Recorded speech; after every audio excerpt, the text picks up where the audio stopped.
From your favourite films to your favourite TV shows to your favourite outfits in the noughties, our next guest has starred in them all. She's making her UK stage debut in Double Indemnity, which sets off on tour in February, so all the way from California to the top of the tower, let's open up a carton of the marvellous Misha Barton!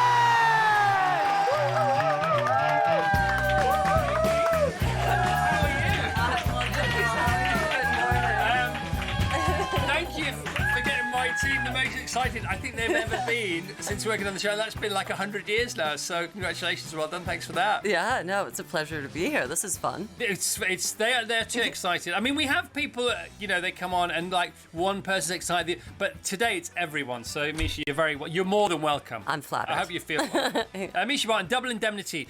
So this is a theatre production. It's a play that's been around for ages and ages. It's never bad. It's going to be even better with this production. It starts off in Eastbourne. Yeah. Now, you've never worked on the stage in England before. Not in the UK. The only theatre we're going to that I've ever done anything at was the Gaiety in Dublin. In Dublin? Yeah. Okay. Yeah. And they're very excited about that, aren't they? I'm really excited, yeah. Well, I'm half Irish. My mum's Irish. Right, so it says in your profile that you're a British-American actress. So tell us about the British bit first before we go on. Well, born in London and in Hammersmith. Hammersmith, yeah. Dad's from Manchester and mum is Irish from Roscommon. And so how quickly in your life did you get over to America? I was about 5.5 when we started moving to America, so... When you started moving, that's... Well, I mean, it's a bit of a transition, you know. I think it was a bit overwhelming for both my parents, but my dad got a job in New York, basically, and we had to start... So how are you feeling about being on stage? Great. Yeah. I love it. I mean... Excited? Very. I started in the theatre, and I feel the most alive when I'm doing theatre, so, for me, it's really fun. It's a great challenge. And so when does it all start? When does it get really serious? Well, we've only done 1 week of rehearsals. How was it? It was great, but like the first few days, it's really just about tweaking the script and the writers in town and all of that. So now we're putting it up on its feet, and that's way more fun because now we get to actually play around. I am so excited for you. I really am. Thank you. just if you don't mind, where were you when you first all got together? What time of day was it? What kind of were you in the village hall, a cafe, a rehearsal room?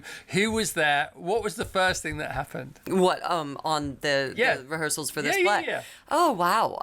Well, I actually sat down with Kieran, who's the other lead actor, just before Christmas at the Covent Garden Hotel. We had a little meeting, and so we could break the ice a little bit right before Christmas. So that was cute.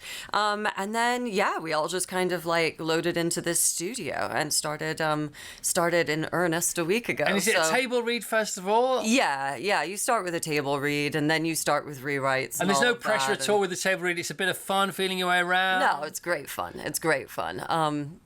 And then we've still got 3 weeks of rehearsals, so not a massive amount of time, but you seem really relaxed, super.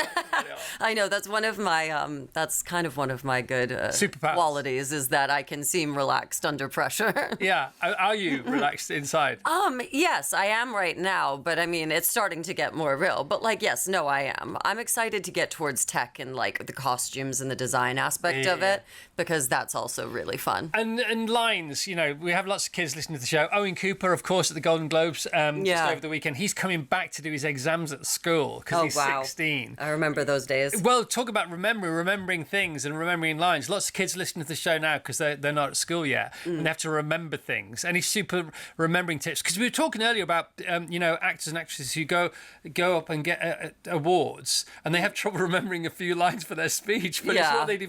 What's the difference? Tell us about that. Give us. Well, I feel like that's a different kind of pressure because you're in front of a room full of your peers. Yeah, and you're being you, and you're around all of these other like huge industry people. So people tend to get really overwhelmed. And what you do for a living is not be you. Yeah, exactly. It's much easier to hide behind somebody else. So, I don't know. I mean, some people learn the lines via music or read them backwards or sing them. Oh yeah, there's all sorts of tricks. I mean, you record them, you listen to them back. What do you do? Sleep with them. I mean, look, I usually find it's easiest you do them right before bed always, before you go in, then when you go in the morning, and you always have to tie it to something that it reminds you of so that it's easy, like if your brain starts to go blank, you can kind of bring it back in, And you've got to nail the lines, because if you nail the lines, then you can focus on the performance, you can begin to play with it. It's very language specific as well. And does it help does it help? Obviously, when there's other people in a scene, they prompt you with their line, don't they? Because that's the thing. That's how it works. I know, but it's one of those things, because when you get a stand-up comedian, there is no other person. No. And and people talk about we rely on each other. Yeah, people talk about Shakespearean actors with these amazing monologues. Every stand-up comedy is a 90-minute monologue, isn't it? That's, stand-up comedians are amazing. A whole different kind of skill set. I would say so. Have you ever stood on stage and delivered gags and things? No. You wouldn't even do that. I don't think people want that. Oh, I think they might. So the show is on tour. This is Mischa Barton. We're talking about Double Indemnity. Double Indemnity UK stage tour begins in Eastbourne. What a beautiful place to begin on Thursday, the 5th of Feb. So I'm more nervous for it than you. I'm shaking. It's only the 5th of Feb. I don't even have to do it. It concludes in Cardiff on Saturday, the 9th of May. So it's a good tour. It's coming near where we live in Wickham. So we're going to try and come and see you in High Wycombe. Cool. Love that. And being on tour, that's quite fun as well, isn't it? Because you're going to different places. Quite rock and roll. Yeah. I'm really looking forward to it. A lot of these places are places I've never been. So it'll be. Do you know? I mean, how well do you know Great Britain? Well, for instance, I've never been to Manchester, and my dad's from there. So, I mean, I do and I don't. Yeah. It depends on Eastbourne, where we're talking where Eastbourne is, don't you, on the south coast? Yes, I do. I hear that's a beautiful theatre, and mate. it's really nice. Yeah. You're going to have such a laugh. Yeah, I'm looking forward to it. And especially if all the cast go... How many people in the cast? Well, don't quote me on this, but something like 10. Yeah, but just about double figures. No, not quite actually. Okay. More like 7 or 8, probably. All right, so a good gang. You got a chance of a good gang going on. Yeah. And I was watching Guy Ritchie in this thing last night. He re-watched Snatch. Right, and he hadn't seen it for 20 years. The film that he made after Lock, Stock. Right, and it's so good. If you ever want to watch something today, or he's sitting on his sofa at home and he's just rewatched Snatch, and he takes you through what he felt about it and how he cast some of the actors and how Brad Pitt phoned him up in LA and seen Lock, Stock, say please put me in your next film. They didn't have a role for him, all that kind of stuff. But then they show actual footage of him directing Snatch, on the floor on set, and there's a lot of laughs going on. There's a lot of giggles going on. That's good. And exactly. And this is what I'm going to. And they have all the fun, and then that fun gets on screen. What's your vibe with your fellow cast members? Are you gonna? Yeah, I mean, we have been having a lot of fun. We've been very giggly. I mean, we're still in the early days, so we have the chance to do that now. And, And we're still playing all the theater games and doing all the fun bits and the experimental bits before it gets more serious. But if you can sort of galvanize that gang, it's all better. It's all the better for it. Oh yeah. I mean, that will just come naturally being on tour together and working together. Or it won't. So it's true, though, isn't it? Nice. Thanks, Chris. By the way, no, but I'm sure it will, but it cannot as well, and that's why you've got to make. Because that's the thing, isn't it? If you get loads of people in a room who are really good at their job, like you clearly have done, then you will know that you can only mess this up one way, and it's let's just turn up and do our jobs. What do they say? David Lean used to say, just turn up on time and know your lines, and we'll do the rest. Right. And hurry up and wait, all that kind of stuff. Yes, hurry up and wait's a good one. Your ultimate gang show, of course, was the OC. We have to talk about it. I know you talk about it everywhere you go. Sorry, no, it's okay. Sorry, but I'm new to the party. I know. I'm not sure anybody's ever interviewed you who's seen less, but more recently. So I saw episode 1 of the OC yesterday, and I saw the final episode that you were in. Yeah. Thoughts? Well, what did I miss in between? A lot, but a lot of things I don't remember as well. So, there's plenty of drama that goes on in between. Gang show wise, what was that like? Because you basically lived together for 3 years, didn't you? We did. It was really intense. It was fun. I mean, it was really quite the time in the early 2000s in California. So Jane says that the pilot episode was very different from how the series began to unfold. The series was a lot gentler than the pilot episode, which was pretty hard. I loved it, by the way. Yeah, there's quite a lot of drama in the first and last episode. So is there in between. But obviously it's kind of fleshed out. And it was. So it's like you kind of come in the. Well, Eastbourne, we're on the coast. It's not dissimilar to California and Los Angeles at the time. Owen Cooper's now, he's in the limelight. He's really famous right now. He's really famous. He's 16. You were extraordinarily famous at 18, 19. Is that when it began? Well, I mean, I got cast right out of high school in New York, so I was like 17 and a half. Then went back, finished school, and started filming when I was about 18. Did you buy a house when you were 19? Yeah. What was that like? I mean, I settled into LA pretty fast. Right. I've just recently moved back to New York a couple years ago. But yeah, no, I did. I lived in LA for a long time. Do you remember the day you went shopping for a house at the age of 19? I do remember doing that. I remember like going to all these different properties in LA. And, Tell us about that, because they're open houses. They're a thing called, because we don't have that here. What's the open house? Really, you don't get? I guess you don't get to do it. Oh yeah. Yeah, that makes which sense. is such a good idea. Did you go to open house? You could also just like mess around and just go to open houses to steal cookies and stuff. And people pretend do, you're don't gonna they? buy a house. They do. Did you do an open house Wednesday or Thursday or a weekend, or was it specific? I don't remember. I do remember first seeing the property, but I don't remember. Most of it. But Was it love at first sight? Yeah. I loved that house. I mean, it was right between Laurel Canyon and Coldwater Canyon, and I'm a big music buff, so I loved like the history of that area. There was a lot going on in that. The vibe. Just off of Mulholland, so it was like very vibey California. My favourite radio station, apart from the one we're on right now, because it's where we work and it's how we get paid, is Laurel Canyon Radio. Have you heard it? No. It's the best. Oh. That sounds right up my alley. Yeah, literally, just if you're not in LA and you're in Manchester, for example, going to see where your dad was born, and it's maybe not as temperate, from a climate point of view as California can be. If you put on Laurel Canyon Radio and just close your eyes, you're pretty much there anyway. Okay, good advice. Did you ever sing? Did you ever play instruments? Did you ever get involved? I messed around with a lot of instruments, so I had one of everything pretty much. But singing, no, not really. I was never trained to sing. Did you do that thing where if you think you buy the instrument, maybe that's half of being able to play it? Right, yeah. I mean, I did have a bunch of guitars, but then I gave them to my actual musician friends who are far more talented and than I. Did you have some good nights around the house with the Laurel? Did you get to mix with the Laurel Canyon cats of your generation? Yeah. What kind of names were around at the time? What kind of... Oh, I don't know. Are you asking like Moon Zappa and those kids and stuff like that? Yeah, just whatever.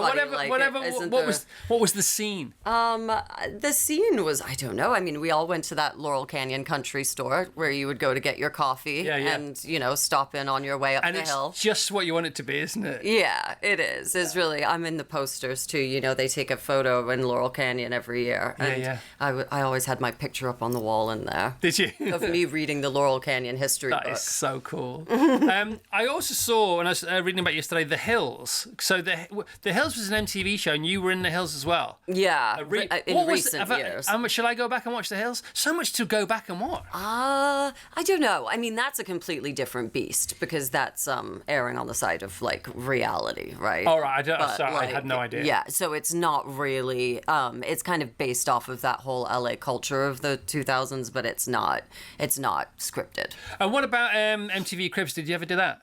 No, I didn't. Did they ever come a knocking? No, actually, they did not. Did you love that show? Yeah, it's a good show. It's the best. Do you think they should bring it back? Definitely, 100%. It's so funny because It's some iconic moment. What we loved about MTV Cribs being Brits is that it's so not British, saying, "Here's my amazing house because I've earned all this money, and here's all the trophies that I've." Yeah. It was like, that's what you should do. If you've done the work and you've got the rewards. I remember this basketball player who had a ranch.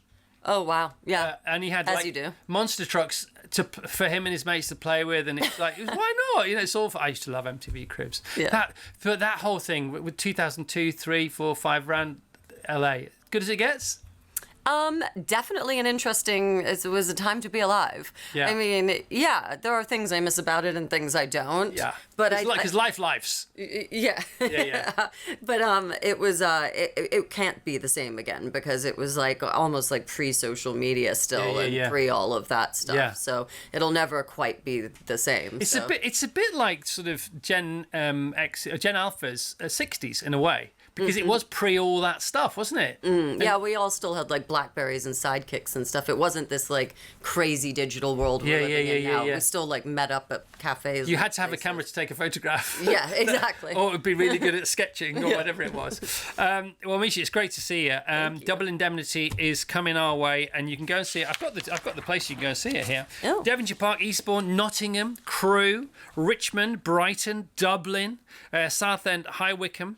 Liverpool, Bromley, Manchester, and Cardiff. And there's you and your gang. There are 7 of you in it. I'm 7. There you go. Sorry, I should have known. You know better than I do. I should have known that. And what would you do in between? I mean, because you got to stay, semi-well behaved because you're on stage every night. And stuff. Yeah. What are you going to do in between? Ugh, rest. There's not a whole lot of time off. Right. I mean, I don't know. It is my birthday coming up. Oh, happy birthday. Thank you. Is it a big one or is it? It is. Is it? It's the big 4-0. All right. Any special plans? No, because I'm working. But, I mean, I'll have, like, tiny... It actually falls on a Oh, weekend look at you. That's when so... we're still in rehearsals. All right, okay. So I'm a January baby. I'm an Aquarius. All right, okay. Anything you want for your 40th? Not really. Peace, no. love, and harmony? I am excited about it. Peace, love, harmony. And just to, like... Yeah, I don't know. No. Not really. Yeah, are you in a good place? I would love a dog. You'd love a dog. I want a dog. I desperately want a doggy. But you're an actress and you're away loads, aren't you? I know. I know some actors. But still, one can dream. Who walked their dog over Christmas, right? Yeah. Because they were at home for the first time ever. Yeah. Because they're just not at home enough, Okay, that's sad. What kind of dog would you like? Well, I want a big dog, but like I also want like a goofy dog. Like my dad had what do you call it? Like an Afghan in the 80s. Yeah. I think it would be cool to have something Very really cool. goofy like Yeah, that. Afghan, just like a or like a total dog. retriever or something. Yeah, I would love. Wouldn't I look cool with one? I feel like I would.